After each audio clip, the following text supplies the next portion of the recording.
In the Jan Vishwas Act 2023, more than 180 legal provisions were decriminalized.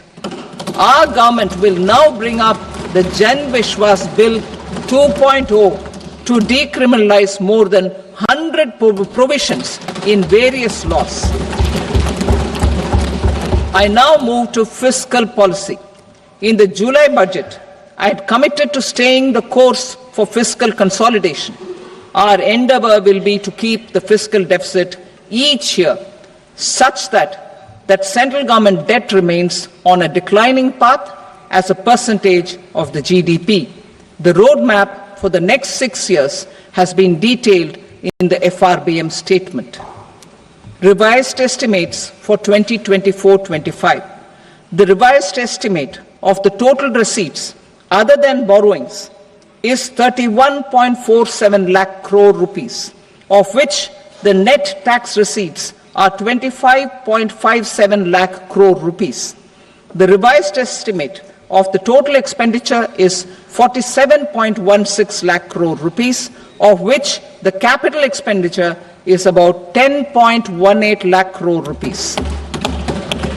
The revised estimate of the fiscal deficit is 4.8% of the GDP. Budget estimates for 25-26. Coming to 25-26, the total receipts other than borrowings and total expenditure are estimated at 34.96 lakh crore rupees and 50.65 lakh crore rupees respectively. The net tax receipts are estimated at 28.37 lakh crore rupees. The fiscal deficit is estimated to be 4.4% of GDP. To finance the fiscal deficit, the net market borrowings from dated securities are estimated at 11.54 lakh crore. The balance financing is expected to come from small savings and other sources. The gross market borrowings are estimated at 14.82 lakh crore rupees. I will now move to Part B. Indirect taxes. My proposals relating to customs aim to rationalize tariff structure and address duty inversion. These will also support domestic manufacturing and value addition, promote exports, facilitate trade, and provide relief to common people. Rationalization of customs tariff structure for industrial goods. As a part of comprehensive review of customs rate structure announced in July 2024 budget, I propose to 1. Remove 7 tariff rates. This is over and above the 7 tariff rates removed in 23-24 budget. After this, there will be only 8 remaining tariff rates, including 0 rate. 2. Apply appropriate cess to broadly maintain effective duty incidence, except on a few items where such incidence will reduce marginally. 3. Levy not more than 1 cess or surcharge. Therefore, I propose to exempt social welfare surcharge on 82 tariff lines that are subject to a cess. I shall now take up sector-specific proposals. To provide relief to patients, particularly those suffering from cancer, rare diseases, and other severe chronic diseases, I propose to add 36 life-saving drugs and medicines to the list of medicines fully exempted from basic custom duty.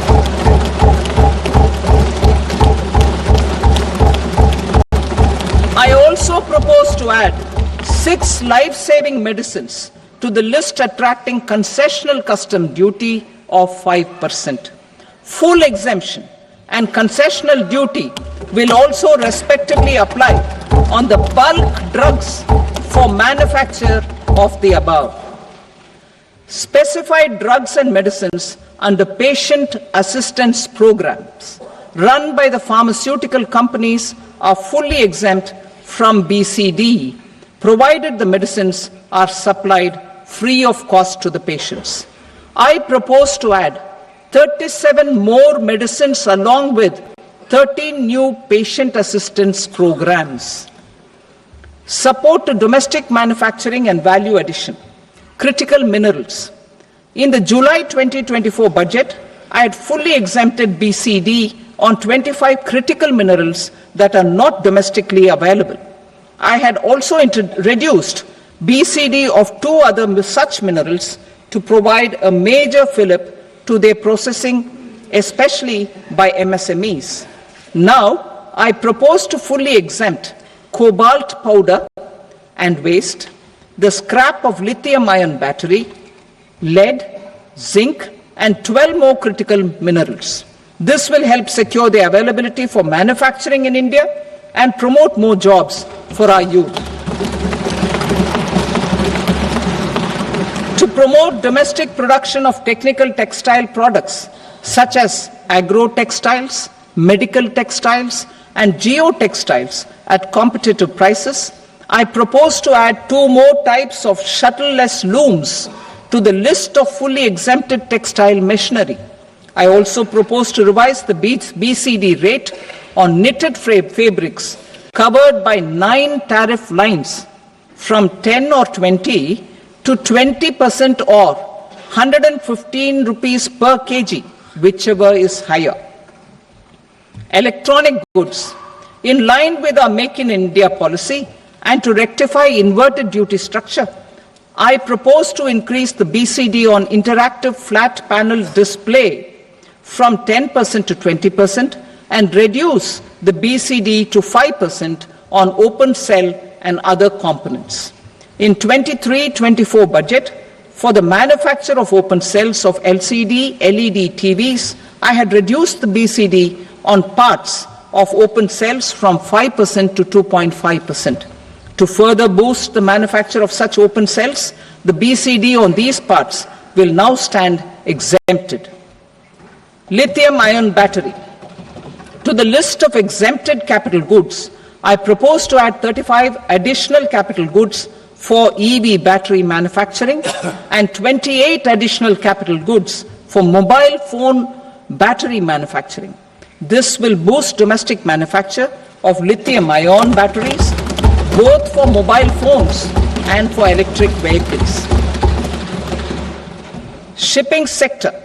Considering that shipbuilding has a long gestation period, I propose to continue the exemption of BCD on raw materials, components, consumables, or parts for the manufacture of ships for another 10 years.